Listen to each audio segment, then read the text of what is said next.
రమేష్ ఊరు వెళ్లిన మర్నాడు జయమ్మ గారు హేమను అర్జెంటుగా ఒకసారి రమ్మని ఫోన్ చేసింది. నువ్వు రాకపోతే పెద్దదాన్ని, నేను రావాల్సి వస్తుంది అంటూ బెదిరించింది. చివరికి ఫోన్లో అరగంట మాట్లాడి హేమ తప్పకుండా వస్తాను అని వాగ్దానం చేసిన తరువాత గాని ఆవిడ వదలలేదు. హేమ ఎంత ప్రయత్నించినా సంగతేమిటో చూచాయిగా కూడా ఊహించలేకపోయింది. ఆనాడు కరుణ పుట్టినరోజు పిలవడానికి వెళ్ళినప్పుడు ఆవిడ అన్న మాటలు మర్చిపోలేదు. రమేష్ ఇంకెప్పుడు వాళ్ళింటికి వెళ్ళొద్దు అని హెచ్చరించాడు. సాయంత్రం హేమ వెళ్లేసరికి ఆవిడ ఒంటరిగానే ఉంది. మాధురి ఊళ్ళో లేదు.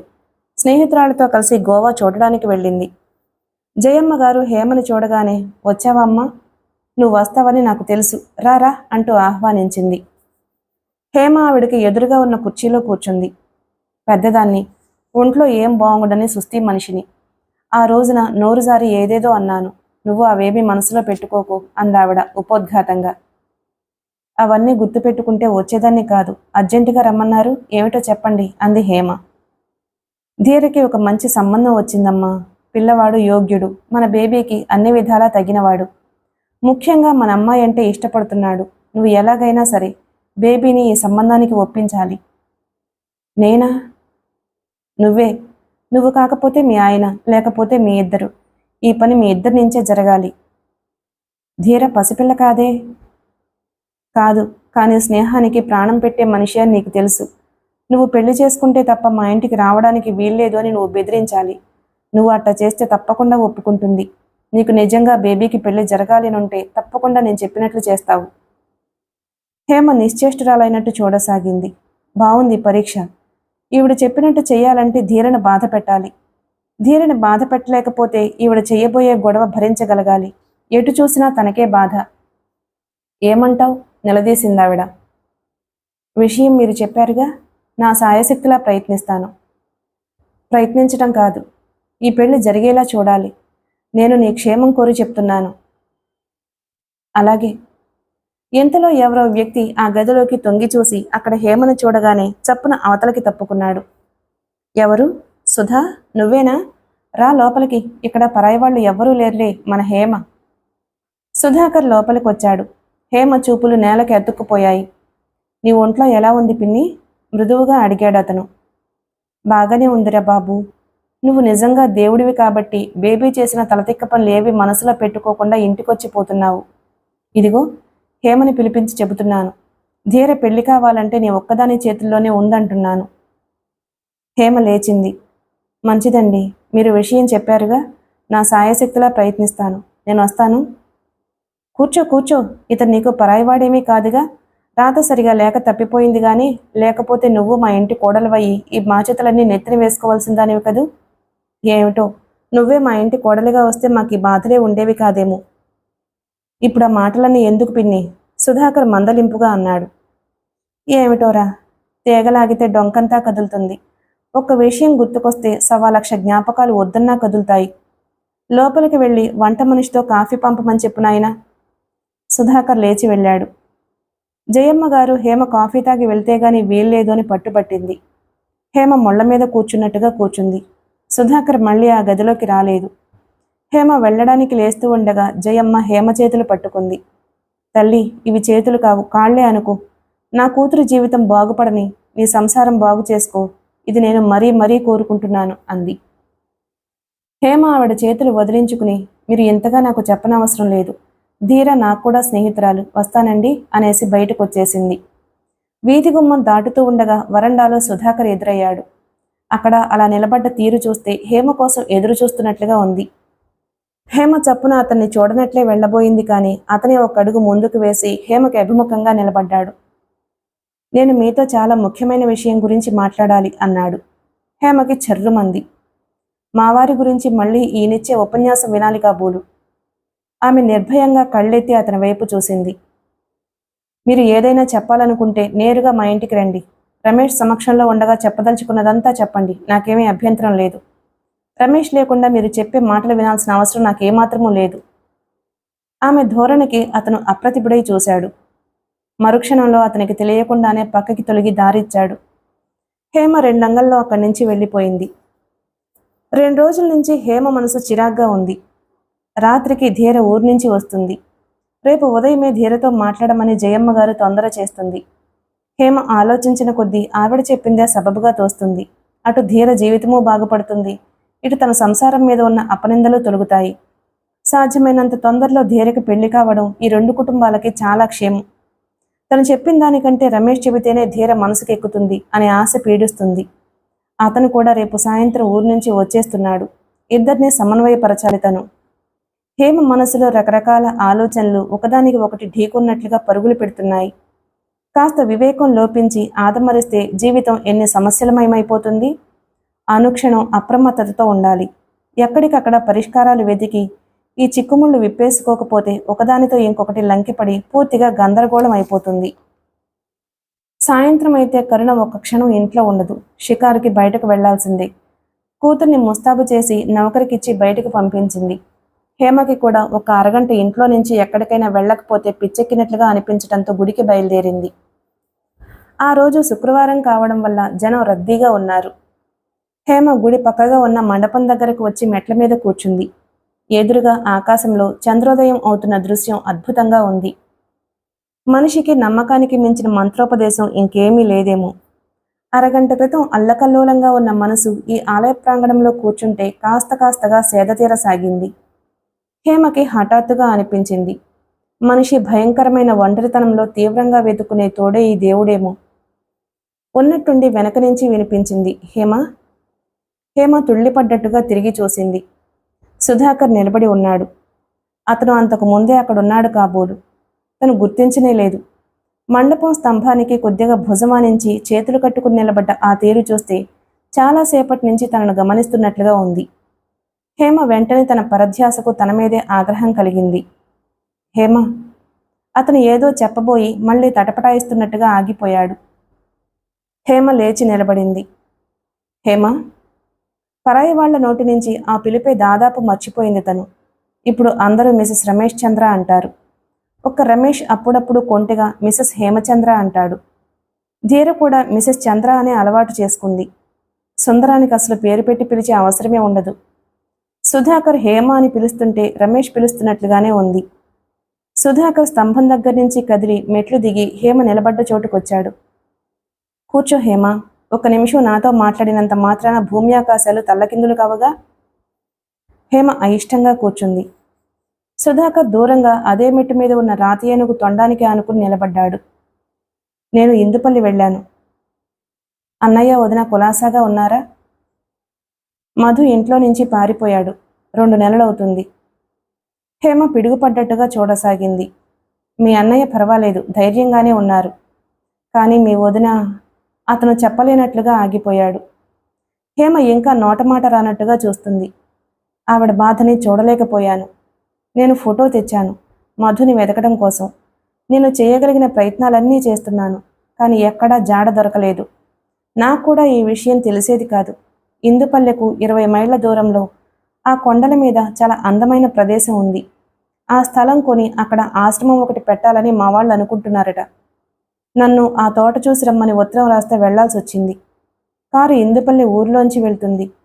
మీ అన్నయ్య అక్కడ ఉంటున్నాడు అని నాకు తెలుసు. చూసొద్దామని వెళ్తే ఈ వార్త తెలిసింది. హేమ గుండెల్లో మంటలాంటిది ప్రారంభమైంది. దీనికంతటికీ కారణం నేను అనే వ్యధ మెల్లగా దహించడం ప్రారంభించింది. మధు ఇంట్లోంచి వెళ్ళిపోయి 2 నెలలైందా?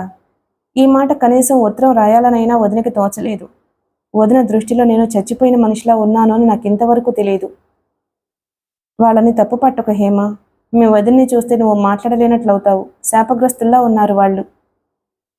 మా పెళ్లి ఏదో జరిగిపోయింది. మేము సుఖంగానే ఉన్నావుగా. వాళ్ళకి అంత పట్టుదల ఎందుకు? రమేష్ స్వయంగా వెళ్ళి గృహప్రవేశానికి రమ్మనమని పిలిస్తే వాళ్ళు రాలేదు. పైగా అన్నయ్య అవమానించి పంపాడు. పెద్దవాళ్ళు చేయాల్సిన పనేనా ఇది? వాళ్ళు పాతకాలం వాళ్ళు. వాళ్ళ పట్టుదలని సహించడం మనం నేర్చుకోవాలి హేమ. ఎందుకు సహించాలి? ఎవరికి మంచి చేశారని నన్నింత బాధ పెడుతున్నారు? అటు వాణ్ణి దూరం చేసుకున్నారు. ఇదే నా పెద్దరికం? సుధాకర్ సమాధానం చెప్పలేదు. లాల్చీ జేబులోంచి డైరీ తీసి అందులో నుంచి ఒక ఉత్తరం ఫోటో తీసి హేమ చేతికిస్తూ, ఈ ఉత్తరం చదువు హేమ. మధు తల్లికి రాసిన ఆ తీరు చాలా భయంకరంగా ఉంది. బంధం ఏదో తెగిపోయినట్లుగా అనిపించసాగింది. ఈనాటి చదువులు, ఈ సాంఘిక పద్ధతులు మనుషుల్ని ఎలా విర్రితలలు వేయిస్తున్నాయో అర్థమవుతుంది. హేమ ఉత్తరం చేత్తో పట్టుకుని ఫోటోని కాస్త ముందుకు జరిపి అక్కడున్న దీపపు కాంతిలో పరీక్షగా చూసింది. మధు పెద్దవాడయ్యాడు. ముఖం నిండుగా ఉంది. మీసకట్టు స్పష్టంగా కనిపిస్తుంది. నేనెరిగిన మధేనా వీడు అనే ఆశ్చర్యం కలిగింది. చూపుల్లో పసితనం ఇంకా పోలేదు. ఈ ఫోటో నా దగ్గర ఉంచుకుంటాను అంది హేమ. సుధాకర్ ఖాళీ డైరీ మూసి జేబులో పెట్టుకున్నాడు. మీ వదినకి నువ్వు ధైర్యం చెబుతూ ఉత్తరం రాస్తే బాగుంటుంది హేమ. ఉత్తరం రాయటమా? రేపు రమేష్ రాగానే నేనే వెళ్తాను అంది. ఈ విషయం చెప్పడానికి మొన్న పిన్ని వాళ్ళ ఇంట్లో నీతో మాట్లాడాలి అని అంది. ఈ విషయం మీ ఇంటికొచ్చి రమేష్ ముందు చెప్పే చనువు అధికారం నాకు లేవని నీకు తెలుసు అన్నాడతను. క్షమించండి. ఆమె కళ్ళెత్తి అతని వైపు చూస్తూ అంది. సుధాకర్ రెప్పపాటుగా ఆ చూపుల్ని తన కళ్ళతో పట్టి నిలిపేశాడు. పొద్దుపోయింది, వస్తాను అంది తడబాటుగా.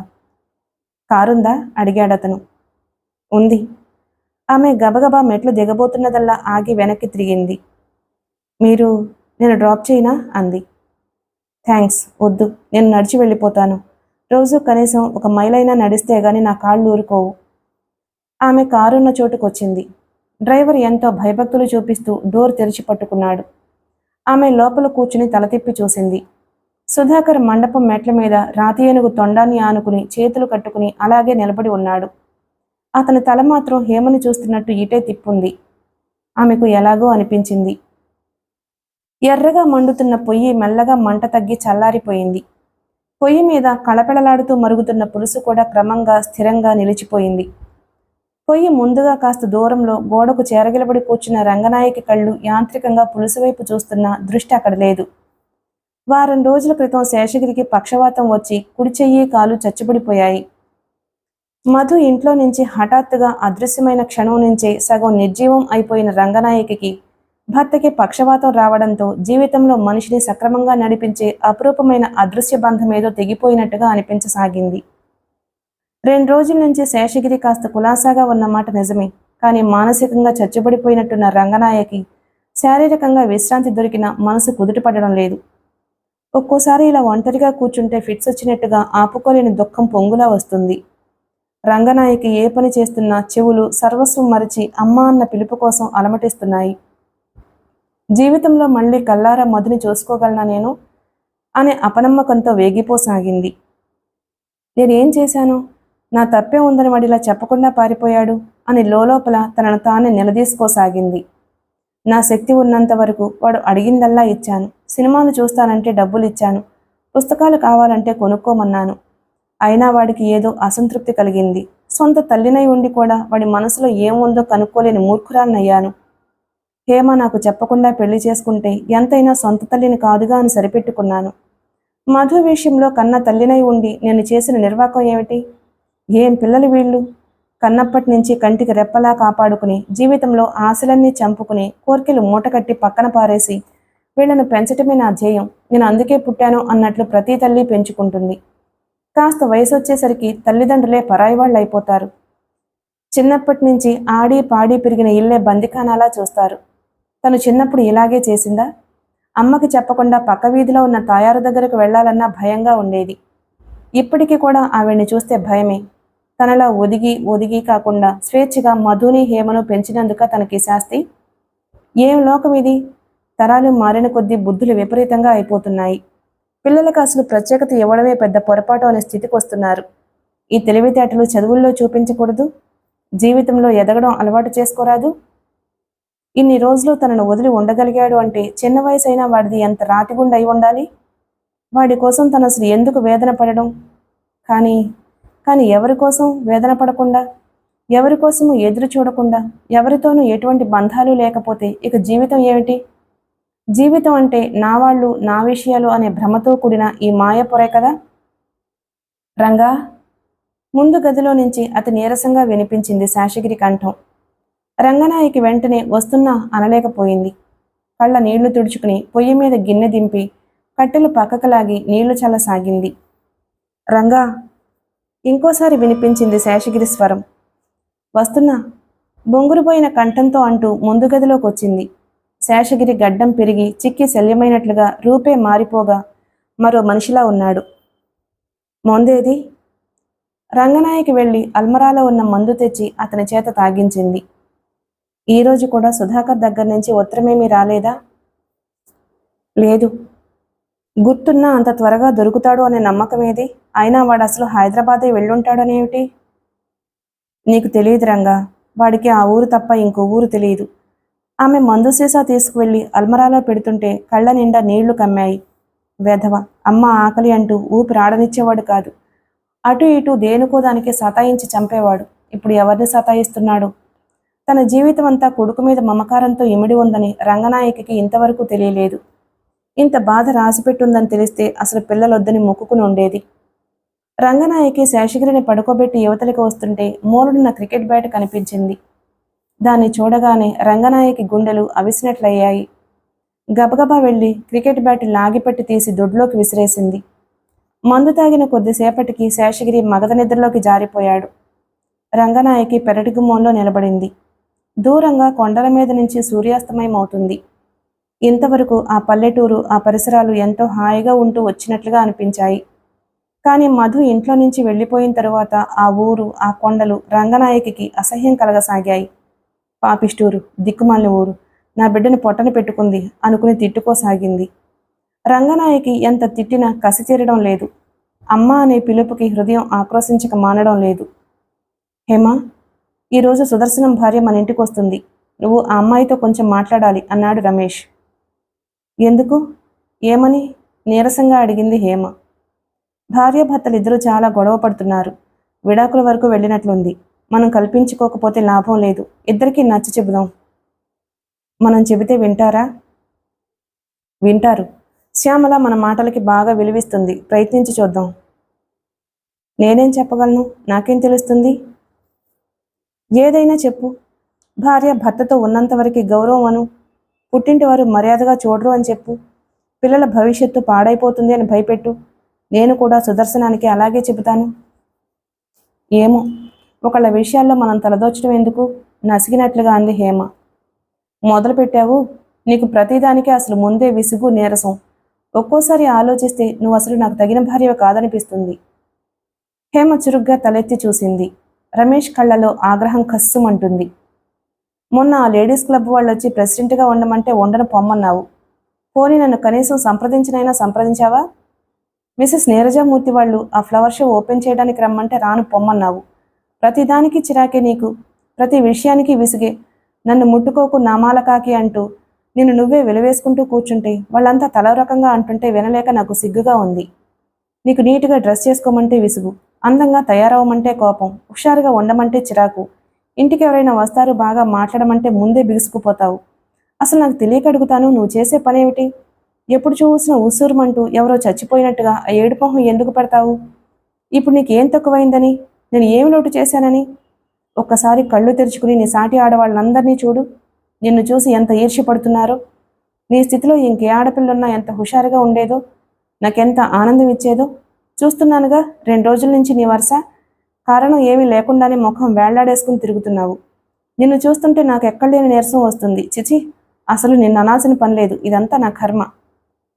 హేమ ప్రాణం ఒగ్గబట్టినట్లుగా శరీరంలో అణువణువు బిగబట్టుకుని తలదించుకుని నిలబడింది. 2 రోజుల నుంచి మధు ఇంట్లో నుంచి పారిపోయిన వైనం రమేష్కి చెప్పాలని హేమ మనసు అల్లాడిపోతుంది. కానీ అతనికి కంపెనీ మీటింగ్స్తో క్షణం తీరడం లేదు. ఇన్నుండగా మళ్ళీ బిస్కెట్ ఫ్యాక్టరీ ఓపెన్ చేయడానికి సన్నాహాలు చేస్తున్నాడు. అతను పడే శ్రమకి ఒక్కొక్కసారి నిద్రాహారాలు వేళపట్టున ఉండనే ఉండవు. వ్యసనాలు ఏమీ లేకపోవడం వల్ల, క్రమబద్ధమైన జీవితం అవడం వల్ల అతని ఆరోగ్యం చెడని మాట నిజమే. కానీ సంపాదనలో అతనికి విసుగు అనే మాట లేనట్లు ప్రవర్తిస్తున్నాడు. హేమ ఆ రోజు మధు విషయం చెప్పేదే. కానీ అదే రోజున ఇన్కమ్ ట్యాక్స్ వాళ్ళు రమేష్ ఆఫీసు, ఇల్లు హఠాత్తుగా సౌదా చేయడంతో చాలా గడబడైపోయింది. అతని ఆఫీసులో గాని, ఇంట్లో గాని ఎక్కడా ఎలాంటి అసందర్భమైన కాగితాలు గాని, డబ్బు గాని పట్టుబడిన మాట నిజమే. కానీ వాళ్ళు సోదా చేస్తున్న సమయంలో రవంత కూడా చలించినట్లు కరుణతో ఆడుతూ, వాళ్లతో జోక్స్ విసిరి నవ్విస్తూ పైకి గంభీరంగా ఉన్న హేమ కళ్లకు అదంతా నటన అని, అతను ఉండవలసినంత నిశ్చింతగా లేడని, కత్తుల బోన్లో తలదూర్చిన మనిషిలా అతని కళ్లల్లో ఏదో భావం లేలగా రెపరెపలాడడం హేమకు కనిపిస్తూనే ఉంది. వాళ్ళు వెళ్లిపోయిన తరువాత రమేష్ కరుణని గాలిలోకి ఎత్తిపట్టుకుని ఒకటే నవ్వసాగాడు. ఎన్నడూ లేనిది అకారణంగా విరగబడి నవ్వడం చూసి హేమతో పాటు నౌకర్లు కూడా ఆశ్చర్యపోయారు. సాయంత్రం సుదర్శనం వాళ్ళు వచ్చేసరికి హేమ రమేష్ చెప్పకుండానే బాగా అలంకరించుకుంది. లేని ఉత్సాహం తెచ్చిపెట్టుకుని భోజనానికి అవసరమైన ఏర్పాట్లు చూడసాగింది. సుదర్శనం రమేష్కి బియ్యం ఎగుమతి వ్యాపారంలో భాగస్వామి. అతనికి భార్య తరపు నుంచి చాలా ఆస్తి వచ్చింది. సుదర్శనం స్టైల్గా, హుందాగా, ఆడంబరంగా ఉంటాడు. అతని భార్య శ్యామల నల్లగా, పొట్టిగా, చూడగానే కురీపిసిమ అనే భావం కలిగించేలా ఉంటుంది. సుదర్శనం కేవలం ఆస్తి కోసం శ్యామలను పెళ్లి చేసుకున్నాడన్నమాట అందరికీ తెలుసు. ఇద్దరికీ ఒక క్షణం పడదు. భర్త మీద భార్య, భార్య మీద భర్త కనిపించిన ప్రతి వాడికి చాడీలు చెప్పి సానుభూతి కోరుకుంటారు. సుదర్శనానికి ఇంకో అమ్మాయి భార్యగా ఉంటుందని, ఇద్దరు ఈ మధ్య రహస్యంగా వివాహం చేసుకున్నారని పుకార్లు వ్యాపించాయి. శ్యామల ఈ విషయం బయట ప్రపంచానికి రుజువు చేయడానికి చాలా కష్టపడి డబ్బు ఖర్చు పెట్టి సాక్ష్యాలు సేకరించింది. ఈ విషయం బయటికి తీస్తే తను బలవంతంగా ప్రాణాలు తీసుకుంటాను అని సుదర్శనం బెదిరించసాగాడు. పుక్కిటి కబుర్లు ప్రాణంగా బతికే వాళ్లకు ఈ సంగతి విందు వినోదంగా ఉంది. రమేష్ బాగా ఆలోచించి ఒక నిర్ణయానికి వచ్చాడు. ఇద్దరిని తన ఇంటికి భోజనానికి పిలిచి మందలించడానికి నిశ్చయించుకున్నాడు. కానీ ఈ విషయం శ్యామలతో తను నేరుగా మాట్లాడడం కంటే హేమ నచ్చ చెబితే బాగుంటుంది అని అతని ఉద్దేశం. రమేష్ మాట అంటే సుదర్శనం, శ్యామల ఇద్దరికీ గురుంది. సాయంత్రం ఇద్దరు భోజనానికి వచ్చారు. హేమ శ్యామలను పడక గదిలోకి తీసుకువెళ్ళింది. హేమకి ఎక్కువ కష్టం లేకుండా శ్యామలే ఆ ప్రసక్తి తెచ్చింది. నువ్వే చెప్పు హేమ, నల్లగా పొట్టిగా ఉండడం నా తప్ప? ఈ నలుపు పొట్టి పెళ్లి చేసుకునే రోజున ఆయనకి కనిపించలేదా? అప్పుడు డబ్బు ప్రధానం అనిపించింది. ఇప్పుడు డబ్బు బాగా చేతికొచ్చేసరికి నా వికృతరూపం ఇంకా కళ్ళెదుట నిలిచింది కాబోలు. మా పెళ్ళయి 10 సంవత్సరాలయింది. ఇప్పుడు ఆలోచిస్తుంటే మేం గడిపిన ఇన్ని సంవత్సరాలు బూటకంగానే ఉంది. ఆ అమ్మాయితో రహస్య కాపురం ఏం కర్మ? నా దారిన నేనే పోతే పబ్లిక్గానే ఇంటికి తెచ్చుకోవచ్చు. ఆయనతో కలిసి నేను ఎక్కడికి వెళ్లే యోగం లేదు కదా. అందరూ ఆయన పక్కన ఉన్నా నన్ను పురుగును చూసినట్టు చూస్తారు. చివరికి అభిమానం చంపుకుని వీళ్లతో నాకేమిట్లే అనుకుని అది కూడా భరించేదాన్ని. కానీ ఈయనకి నేనంటే అసహ్యం అని తెలిసిన తర్వాత నేను ఎలా కలిసి ఉండగలను? నువ్వే చెప్పు హేమ. రమేష్ని నువ్వు దేవుళ్లా చూస్తావనుకో, అతడు నిన్ను అసహించుకుంటున్నాడు అని తెలిస్తే నువ్వు ఒక క్షణం ఈ ఇంట్లో ఉండగలవా? హేమ చప్పున శ్యామల భుజాలు పట్టి దగ్గరకు తీసుకుంది. శ్యామల రంగు నలుపే, ముఖం కాస్త వికారంగా ఉన్నమాట నిజమే. కానీ ఆ కళ్ళల్లో గాయపడిన అభిమానం, దెబ్బతిన్న మనసు స్పష్టంగా ప్రతిబింబిస్తున్నాయి. రూపురేఖలు భగవంతుడిచ్చిన వరాలు కావచ్చు, కానీ మనసు, సున్నితమైన మనసు, ఇదుంటే నిజంగా శాపమే. ఆ క్షణంలో సుదర్శనంతో కాపురం చేయమని, రాజీ పడమని శ్యామలకు సలహా ఇవ్వడానికి హేమకి నోరు రాలేదు. భోజనాల ముందు రమేష్ సుదర్శనానికి ఏం చెప్పాడో తెలియదు. భోజనాలు అయిన తర్వాత హేమ తాంబూలం తయారు చేసి ఇస్తూ ఉండగా భార్యాభర్తలిద్దరినీ మందలించాడు. ఆ మందలింపు ఎక్కువగా సుదర్శనం మీదనే ఉంది. శ్యామలకి కూడా కొంత నచ్చ చెప్పాడు. రమేష్ మాటల్లో ఉన్న చాతుర్యం ఏమిటో తెలియదు గాని శ్యామల, సుదర్శనం రాజీకి రావడమే కాదు, నవ్వు ముఖాలతో వెళ్లారు. శ్యామల వెళ్లే ముందు హేమ చేతిని గట్టిగా నొక్కుతూ, హేమ, ఎంత అదృష్టవంతురాలివి. నువ్వు అందంగా ఉండడం సరే, నీకు సరైన జోడీ అనిపించే రమేష్ భర్తగా లభించాడు. రమేష్ సరైన జోడీ మాత్రమే కాదు, చాలా సముద్రుడవడం దేవుడు నీకిచ్చిన వరం. జాగ్రత్త సుమ. మీ ఇద్దరికీ నాలాంటి అశాంతి గల ఆడవాళ్ల దృష్టి నదురు కొడుతుందేమో అని నవ్వి వెళ్ళిపోయింది. వాళ్ళు వెళ్ళిపోయిన తర్వాత రమేష్, నాకు చాలా రాసుకోవాల్సిన పనుంది, రాత్రికి ఒక కప్పు టీ పెట్టి ఇవ్వమని చెప్పు అనేసి తన గదిలోకి వెళ్ళిపోయాడు. దాదాపు అరగంట తరువాత హేమ తనే స్వయంగా టీ కలిపి అతని గదిలోకి వచ్చింది. రమేష్ రాత్రిపూట వేసుకునే బట్టలు ధరించి టేబుల్ దగ్గర సీరియస్గా రాసుకుంటున్నాడు. హేమ టీ తెచ్చి అతని టేబుల్ మీద పెట్టింది. థ్యాంక్స్. అతను తల వంచి మళ్ళీ రాసుకోవడంలో మునిగిపోయాడు. అతని వరుస చూస్తే టీ తెచ్చింది ఎవరో గుర్తించినట్టుగా లేదు. రమేష్, నీతో మాట్లాడాలి అంది హేమ. ఇప్పుడు కాదు, రేపు. ఈ పని అయితే గానీ నాకు ఊపిరాడదు. టీ కప్పు తీసుకుని కాగితాల వైపు చూపిస్తూ అన్నాడు. అతను టీ తాగే లోపల చెప్పేద్దామని అనుకుంది కానీ అతను ఆ పని అర్జెంట్ అంటున్నాడు. ఆ ఏకాగ్రత చెడుతుందేమో. ఏమిటి ఇంకా నిలబడ్డావు? కప్పు కోసం. హేమకి కోపం వచ్చింది. ఇతనికి అసలు తీరుబడి ఎప్పుడా అని. థ్యాంక్స్. టీ తాగడం పూర్తయింది. హేమ అతని చేతిలో నుంచి కప్పు తీసుకుపోయింది. రమేష్ ఎడం చేత్తో కప్పు టేబుల్ మీద పెట్టేసి కుడి చేత్తో హేమ చెయ్యి అందుకున్నాడు. ఎన్నడూ రానిదానివి, ఈరోజు నీ అంత నువ్వే నా గదిలోకి వచ్చావు. నేను ఊరికే పంపడం నాకు కూడా కష్టంగానే ఉంది. అతని కళ్ళల్లో కొంటెదనం మెరిసింది. చెయ్యి పట్టి హేమను ముందుకు లాగాడు. హేమ తోలగానే అతని పెదవులు మెరుపులా హేమ చెంపను తాకాయి. హేమ భుజాల మీద చేతిలా నుంచి కళ్ళలోకి చూస్తూ, ఇంత క్రితం సుదర్శనం ఏమన్నాడో తెలుసా? నిన్ను భార్యగా పొందిన నేను చెప్పలేనంత అదృష్టవంతున్నట. హేమ పెదవులు కదిలాయి. శ్యామల కూడా ఇదే మాట అంది అనాలని అనుకుంది. ఇంతలో రమేష్ మళ్ళీ తనే అన్నాడు, హేమ, ఆ మాట ఒకరనడం కాదు, నేనే ఎప్పుడూ ఒప్పుకున్నాను. నన్ను భర్తగా పొందిన నువ్వు అదృష్టవంతురాలివి అని. నువ్వు కూడా అనుకున్న రోజున కానీ నాకు శాంతి ఉండదు, సరేనా? దేవిగారికి ఆగ్రహం రాదంటే ఇక ఈ దీనుణ్ణి ఇప్పటికి వదలమని అర్థిస్తున్నాను. హేమ కప్పు తీసుకుని మౌనంగా వచ్చేస్తుంది. గుమ్మం దాటబోతూ ఉండగా వెనక నుంచి రెండంగల్లో వచ్చినట్టుగా రమేష్ వచ్చాడు. అతని చేతులు హేమ భుజాల్ని పట్టుకుని గిర్రున తన వైపు తిప్పుకున్నాయి. హేమ, ఇలా వెళ్ళిపోమ్మంటున్నాను అని నా మీద కోపం రాలేదుగా? హేమ లేదన్నట్లు తల తిప్పింది. రేపు ఉదయం నువ్వు చెప్పేదంతా శ్రద్ధగా వింటాను, సరేనా? సరే అన్నట్లు కళ్ళతో చూసింది. రమేష్ హేమను దగ్గరకు తీసుకున్నాడు. అతని పెదవులు హేమ నుదుటిని కళ్ళని బుగ్గలను ఆత్రంగా చుంబించాయి. హేమ, నాకు కాస్త పని ఒత్తిడి తగ్గగానే మనం ఒక 4 రోజుల పాటు ఎక్కడికైనా వెళ్ళి ప్రశాంతంగా ఉందాం. అతని ఈ మధ్య తరచుగా అంటున్నాడు ఈ మాట. ఇక వెళ్ళు, ఇంక 2 నిమిషాలు ఉన్నావంటే ఇక ఈ రాత్రికి నా పని సాగదు అంటూ హేమ భుజాలు పట్టి బయటకు తోసి తలుపులు మూశాడు. తిరిగి టేబుల్ దగ్గరకు వచ్చి కూర్చుని కాగితాలు తీసుకుంటుంటే అతని పెదవుల మీద చిరునవ్వు మెరిసింది. అతని ముఖంలో అలసట మాయమైంది. రెట్టింపు శక్తి వచ్చినట్లుగా ఉంది. బయట టీ కప్పు తీసుకుని మెల్లగా మెట్లు దిగుతున్న హేమకి గుండెలు చీల్చుకొచ్చినట్టు నిట్టూర్పు వచ్చింది. ఈ రోజు కూడా మధు విషయం చెప్పడానికి వీలు కాలేదు అని దిగులు కలిగింది. ఉదయం రమేష్ లేచేసరికి భాగస్వాములొచ్చి కూర్చున్నారు. వాళ్లతో కలిసి కాఫీ తాగి బయటికి వెళ్లిన రమేష్ రాత్రిగానే తిరిగి రాలేదు. వస్తూనే చాలా తలనొప్పిగా ఉందంటూ వచ్చాడు. భోజనమైనా చేయకుండా తలనొప్పి మాత్రలు మింగి లైట్ తీసేసి పడుకున్నాడు. ఆ రాత్రి కరుణని కూడా పిలవలేదు. మామూలుగా ఆడే ఆటలు ఆడలేదు. మర్నాడు కూడా అతను ఊపిరాడని పనితో సతమతమవుతున్నట్లే తిరిగాడు. 3వ రోజున కొద్దిగా టెంపరేచర్ రావడంతో ఇంట్లోంచి ఎక్కడికి కదలలేదు. డాక్టర్ వచ్చి పరీక్ష చేసి విపరీతమైన అలసట మినహా ఇంకేమీ లేదు.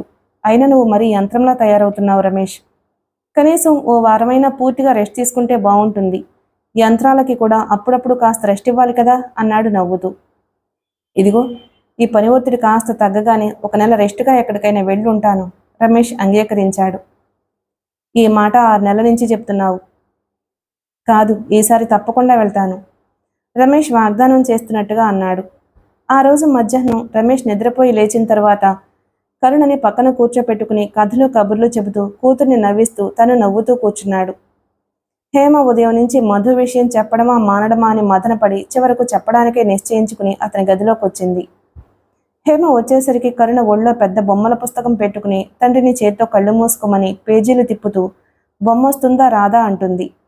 రమేష్ ఒకసారి బొమ్మ వస్తుందని, ఒకసారి రాదని, ఒక్కోసారి ఒక కన్ను దొంగలా తెరిచి బొమ్మ వచ్చిందో లేదో చూడాలని ప్రయత్నం చేసినట్టు నటించి కావాలని పట్టుబడిపోయి కరుణ చేత ఆయ్ అని కసిరించుకుంటున్నాడు. గదిలోకి వచ్చిన హేమ 1 నిమిషం ఆ ఇద్దరి ఆటని ముగ్ధురాలైనట్లుగా చూస్తూ నిలబడిపోయింది. కరుణ పేజీలు తిప్పడం పూర్తయిపోవడంతో పుస్తకం మూసేసింది. రమేష్, నీతో ఒక మాట చెప్పాలి అంది హేమ. రమేష్ తలెత్తి భార్య వైపు చూశాడు. హేమ కరుణ జుట్టు సరిచేస్తూ, మధు ఇంట్లో నుంచి పారిపోయాడట. అన్నయ్య వదిన చాలా బాధపడుతున్నారని తెలిసింది అంది.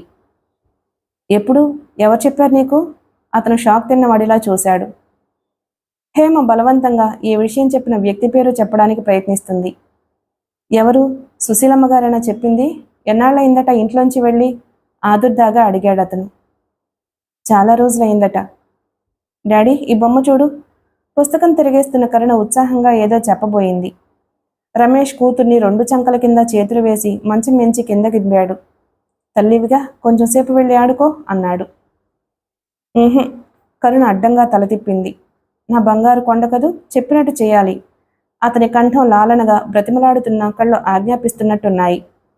కరుణ బొంగమూతి పెట్టి తల్లివైపు అయిష్టంగా చూసి వెళ్ళడానికి ఇష్టం లేనట్లు బలవంతంగా వెళ్ళింది. కొద్దిసేపు భార్యాభర్తలిద్దరూ మౌనంగా ఉండిపోయారు. రమేష్ కూతురు వదిలేసిన పుస్తకం తీసుకుని పరధ్యాసగా పేజీలు తిప్పసాగాడు.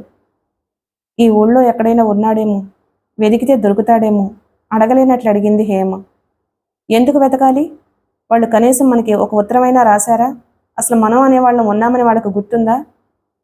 రమేష్ కంఠంలో రోషం ప్రతిధ్వనించింది. అతని కనుబొమలు అసహనంగా ముడిపడ్డాయి. కాస్త ఆగి మళ్ళీ అన్నాడు, ఎంత మూర్ఖపు మనుషులు! మన మీద కోపంతో వాడి భవిష్యత్తు నాశనం చేశారు. ఎన్నిసార్లు ఉత్తరం రాశాను మధుని నా దగ్గరకు పంపించమని, వాడి చదువు సంచులు నేను చూస్తానని, కనీసం వాడి శ్రేయస్సు కోసమైనా నన్ను క్షమించమని. నా మాట విన్నారా? నువ్వు అన్నయ్యకి ఉత్తరం రాశావా? ఎప్పుడు? నాకు చెప్పలేదే. ఏం చెప్పమంటావు? మీ అన్నయ్య రాసిన ఉత్తరాలు చూస్తే జన్మలో వాళ్ళ మోహం చూడకూడదు అన్నంత ఆగ్రహం వస్తుంది. ఆ ఉత్తరాలు గుర్తు చేసుకోవడం నాకు ఇష్టం లేదు. రమేష్ చేతిలో ఉన్న పుస్తకం పక్కన పడేసి లేచి వెళ్లి అల్మరా తెరిచాడు. అందులో అట్టడుగున ఉన్న ఫైల్ తీసి అందులో నుంచి 2 ఉత్తరాలు తెచ్చి హేమ మీద గిరాటి వేసినట్లు పడేశాడు. ఇవి చదువు.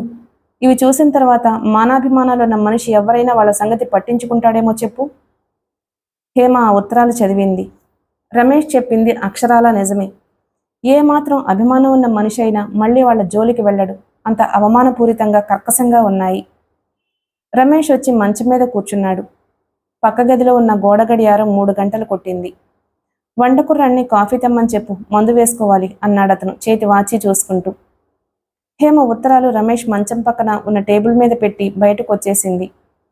ఉత్తరాలు గుర్తుకొచ్చిన కొద్దీ హేమ ముఖం ఎర్రగా కందిపోతుంది. చిచ్చి, సాటి మనిషిని ఎంతో విలువగా దయగా చూసే అన్నయ్యేనా ఆ ఉత్తరాలు రాసింది? కూతురు పుట్టింది కాబట్టి వర్ణసంకరమైన ఆ కూతుర్ని ఎవరూ చేసుకోరేమో అనే భయంతో రమేష్ మధుని దగ్గరకు తీయాలి అని చూస్తున్నాడట. తన కంఠంలో ప్రాణం ఉండగా ఈ పని నెరవేరదట. ఆ క్షణంలో కరుణ ప్రసక్తి ఆ విధంగా తెచ్చినందుకు అన్నగారి మీద హేమకి కూడా చాలా కోపం వచ్చింది. హేమ తనే స్వయంగా కాఫీ కలిపి తెచ్చింది. రమేష్ ఇలా ఒంటరిగా ఉండే సమయాలే బహురుదైపోతున్నాయి. ఇలాంటి అవకాశాలు చిక్కినప్పుడు హేమ అతని పనులు తనే చేస్తుంది. హేమ కాఫీ తెచ్చేసరికి గదిలో రమేష్ మంచం మీద దిండుకు చేరగిలబడి ఎడం చెయ్యి తలకి ఆనించుకుని కూర్చుని ఉన్నాడు. అతని కుడి చేతిలో ఉత్తరాలున్నాయి. అతని ముఖం చాలా పరధ్యానంగా, సుదీర్ఘమైన ఆలోచనల్లో మునిగిపోయినట్లుగా ఉంది. కాఫీ ఇదిగో, హేమ దగ్గరగా వచ్చి అందించింది. అతను కాఫీ కప్పు వెంటనే అందుకోలేదు. తలెత్తి చూస్తూ, అసలు దీనికి అంతటికీ కారణం నువ్వే అన్నాడు. హేమ ఆశ్చర్యంగా చూసింది. ఆ రోజున మన పెళ్లి విషయం మీ అన్నయ్యకి ముందుగా చెబుతానంటే వద్దన్నావు. కొద్ది రోజులు ఆగుదామంటే కాదన్నావు.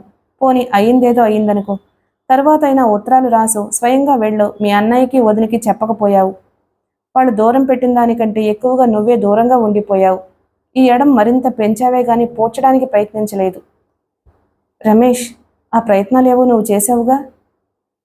నేను చేస్తే నువ్వు స్వయంగా వెళ్ళినట్లవుతుందా? ఎంత కోపంగా ఉన్నా నువ్వు స్వయంగా వెళ్తే వాళ్ళు తిరస్కరించేవాళ్ళు కాదేమో. హేమ మౌనంగా నిలబడిపోయింది. రమేష్ కాఫీ కప్ అందుకుంటూ అన్నాడు, చిచ్చి, ఒక్కోసారి ఆలోచిస్తే నా మీద నాకే కోపం వస్తుంది. ఇంతమందికి ఇన్ని విధాలా సహాయపడుతున్న నేను ఆ ఒక్క కుటుంబాన్ని మాత్రం రవ్వంత కూడా ఆదుకోలేకపోతున్నాను.